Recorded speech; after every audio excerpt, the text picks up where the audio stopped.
21 is such a prominent age. It's the age when you're trying to find yourself, you're trying to figure out what to do with your career, you're trying to learn more about yourself, figure out what type of person you want to be, figure out where you want to live, figure out what you want to do with your life. And I was 21 4 years ago. My little brother just turned 21 last month, and that's when I realized that there's so many tips that I've learned in these few years that I'd love to share with him and also with you all. So I'm Gauri, and these are my 21 tips.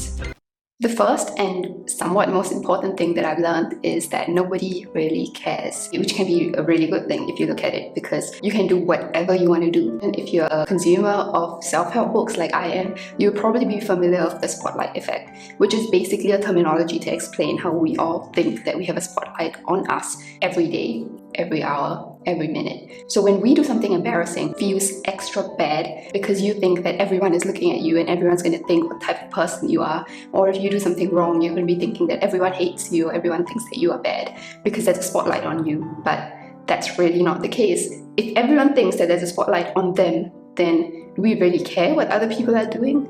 No. And a few years ago, I read this book which made me ask myself, how often do you remember when you were embarrassed? I could think of a few times. And then the book asked me to ask myself, when was the last time you remember someone else being embarrassed? I really couldn't think of any time because I just don't pay a lot of attention to what other people do. And that's when I realized that so would other people not care what I do. Understanding this did make me feel more comfortable about stepping out of my comfort zone and realizing that if nobody really cares, I can really do whatever I want. I can start a YouTube channel, I can try and grow on social media. Okay, the second tip is treat people the way you want to be treated. This is something that a lot of people might have learned when they're growing up, and it's the type of philosophy that schools often try to teach you, and it's something that I've truly lived my life by. I don't really need to say much about this because it's pretty self-explanatory. Why would you not want to treat someone the way you want to be treated? And living this way helps you to make a lot of good decisions, especially when it comes to other people. An example of this would be gossiping. In quite a few social circles, there's a strong sense of gossip culture, where with a group of friends, you might be gossiping about someone that you don't like. And I've done that when I was younger. But as I grew older and I understood better about that's not how I would want to be treated. If someone was gossiping about me, I would feel really bad. So why should I gossip about someone else? Once I understood this, I started to make a lot better decisions. Number 3 is you never know when a goodbye is the last. This is not a tip, but it's a state of mind. It's something that I've learned to tell myself after I read it somewhere that has helped me to make sure that every interaction I have with people in my family who are older, or even my friends, I try to make it a very positive interaction when it ends, because that might really be the last time and you never know what's going to happen. Okay, number 4 is every travel experience is valuable. This is so true. I've had travel experiences where I've gone there and the place has not been anything like what I expected it to be. But eventually those have become one of my most memorable trips because of the people that I went there with, or because of the people that I met there at hostels or something like that. So don't underestimate any travel experience. If you have the opportunity to travel at this age, just save a lot of money and go for it, because this is the time when you have health. You might not have a lot of money, but you have health and time, and that's very, very valuable. Okay, number 5 is a small group of friends is better than a lot of acquaintances.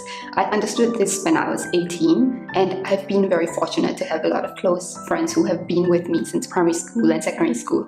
And that's why now I feel like I don't feel the need to have a big group of friends, because I know that the friends that I have are very close and I can tell them anything I want and they will always be there for me, even now when I'm miles and miles away from them. It's still a connection that I cannot forgo, and that's 100 times better to me than if I were to have a lot of acquaintances. But that being said, I also went through a phase when I didn't want to make any friends because I always thought that I have enough, I don't need you in my life. But that sort of blocks you off from learning more about other people and, letting other people into your life. So don't do that either. Okay, number 6 is you can't please everyone, just please yourself. This is again one of those things that I struggled with when I was younger. I would make a lot of decisions that were around people being pleased. I don't necessarily consider myself a people pleaser, but I would think twice about decisions, thinking about what other people would think. And that's not good because that influences the decisions that I would be making. I probably wanted to start my YouTube channel like 2 years ago or 3 years ago, but I was always struggling with how people around me would think, what would my friends think, what would my acquaintances think. But eventually I just realized that, it doesn't matter, and I really can't please everyone. There will be people who are unhappy, just gotta make myself happy. Okay, number 7, this is not a personality tip, it's about drinking water, which is so important. Like, I used to be the person who used to drink maybe 500 ml of water in a day, and that was on a good day. I used to play a lot of sports, so the only times I used to drink water were during trainings when it was hot and I needed water. But I would never go out of my way to just drink water to meet the daily quota, which is so bad. But now I force myself to drink 2 liters of water every day. In fact, I started a habit tracker. It was a journal at first, like a physical journal, and then I eventually put it on Notion to drink water, and I tick it off every day when I drink 2 liters of water. Having a really nice bottle really helps. I use this bottle, which I stole from my brother. He got it from Army in Singapore. But this is a 1 liter bottle, and I just make sure to drink 2 of these in a day. Drinking water has been life-changing. I feel better, I look better, like it has impact on my skin, like, you know, the moisture in my skin and stuff. So don't be like me and drink water. Okay, number 8 is not every advice on Google is relevant. I used to Google everything. I mean, I still do, especially when you feel sick or something looks wrong on your body. It's okay to Google it, but don't take it too seriously. Like, I genuinely thought I had something really bad when my eyes felt dry. And then I went to the doctor and he said, you know, it's not that big a deal. So I really scared myself to the extent where I thought this was it. But yeah, don't do that. Don't Google everything. Okay, number 9, journaling is awesome. I started journaling in 2019 or 2020, which is last year when the whole situation hit. But now that I had a lot of time in my hands last year, I decided to journal and I started to create like habit trackers. I used to do a lot of cool bullet journaling things. I used to go on Pinterest and Google like cool bullet journal templates, and I used to replicate that, and it was so much fun. And now when I go back and read all the things that I've written, it's very nice. I feel like journaling is a great way to make myself feel better as well, especially when I have a lot of thoughts. I like to write it down so as to not bottle it up and explode later on. So if journaling seems like your thing, try it. Maybe you won't like it, but just try it. I don't journal every day now, maybe like once, twice a week on a good week. Number 10 is feel every moment and live in the present instead of finding the next best thing to do. This is something that I still struggle with because I'm someone who always wants to move fast, and I like speed a lot, especially when it comes to finishing things or achieving goals. I like to just find the fastest way to go to the next goal without even realizing that I just achieved what I wanted to achieve. This is something that I've been trying to stop and get better at, because it's so important to actually feel the joy of achieving what you wanted, or even just getting where you wanted to be. So this is something that I'm personally working at. When I figure out how to get better at it, I will let you all know. Number 11 is money is a means to the end, but not the end. When it comes to finance, I would say I've lived a privileged life because I've not struggled with wanting anything for school or wanting to pay for my education or anything of that. I've lived a privileged life having born in the family that I was born in. But that being said, I'm still very frugal because I've been taught growing up like the value of money and stuff. So that makes me what people call cheap.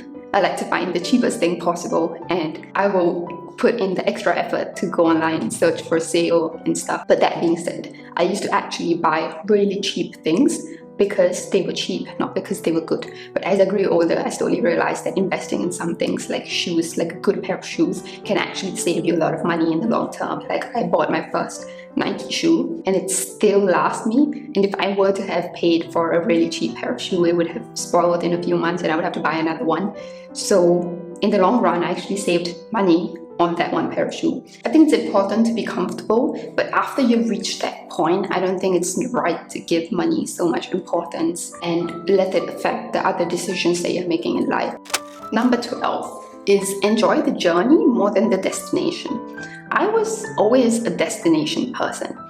And there was this one trip that happened in my life where I was suddenly a journey person. When I went road trip with one of my very close friends, she was my childhood friend and she was always a nature person, I was always a city person. And I'm the type of person who likes to travel, go see the views, how things look, and then I'm like, okay, let's go into the next one. So we went on a road trip and I thought that I wouldn't enjoy the driving part, like the actual traveling. I just wanted to get to see the mountains that we were seeing. So the first day we were driving and I didn't even look out of the window, I was just like sleeping, because to me, that didn't matter. The mountains at the end of the destination mattered. And the next day, my friend was tired, so I decided to drive instead. And while driving, I realized that, wow, this scenery is so much better than mountains that we were going to see. That small moment of enlightenment suddenly made me realize that wow, I really should stop focusing on where we're going, but live in this moment of the journey that we're having. Yeah, that was one moment of enlightenment that I had that really changed my perspective on a lot of things, because that trip, like the next few days that we had, I started to enjoy it so much more because I was enjoying every single moment of it. Okay, number 13. Non-fiction books are awesome. When I was younger, I read a lot of fiction books, like how a lot of kids do. I read a lot of Anne Blyton. And as I grew older, I didn't enjoy fiction books anymore. I'm a person who really likes reality. Like, I love reality shows. I love reading things that are real. And I don't like living in a fantasy world. I don't know why, I just don't. And the moment I came across the whole spiel of non-fiction books, my life changed. When I talk about non-fiction books, I mean more self-help, self-improvement type of books. And I started to read those when I was 22. And that was life-changing. You can either live by learning from your own mistakes, or you can learn from someone else's mistakes. That I think a lot of these self-help improvement books are actually about. It's about gaining skills and gaining tips without having to have gone through all of the pain that these people did in their life. So I think those are awesome, and I found it so interesting to read these type of books or biographies, because you learn about how actual people have lived their life, the struggles that they went through. You can learn from it, or you can get inspired from it. So I found these books really inspirational, aspirational, and something that I regret not having learned earlier.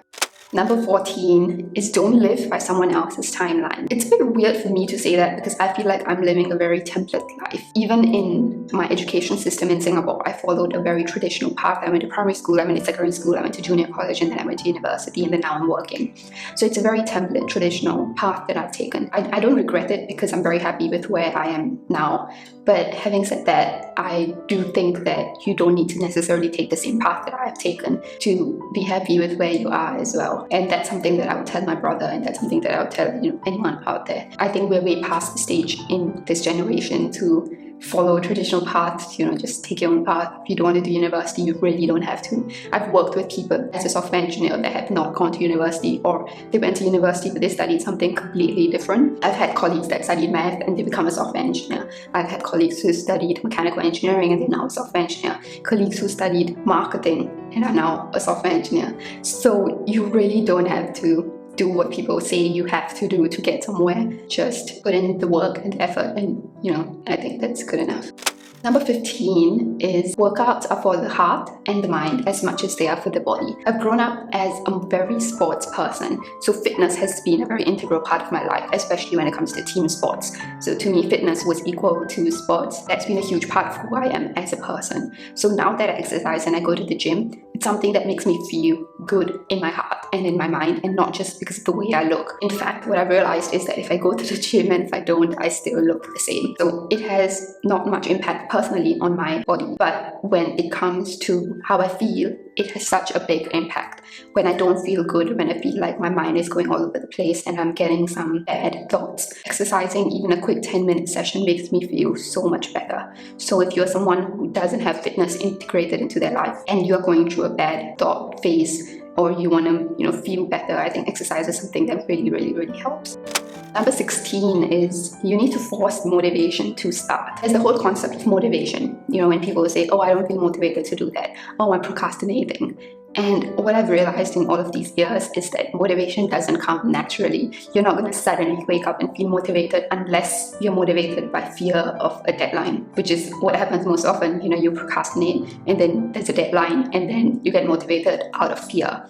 But if that's something that you don't want, motivation comes from forcing yourself in the beginning. I'm afraid, but that's what has worked for me. If I don't want to wake up and I don't want to do something, if I wake up and I don't want to go to the gym that morning, I sadly have to force myself to do it. I have to give myself 3 seconds to get up and just get out of bed and make that decision. Number 17 is don't multitask.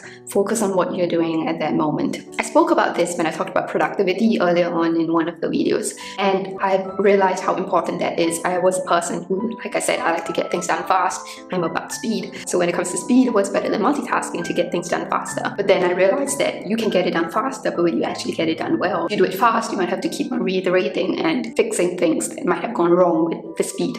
But when it comes to focus, you can focus, do something well. It might take a bit longer, but the fact that you don't need to keep on reiterating at it does save you a lot of time in the long run. This is exactly like you spend a lot of money now, but you save money in the long run, as opposed to you spend little bits of money, but frequently, so you spend more in the long run. It's the exact same thing now with time.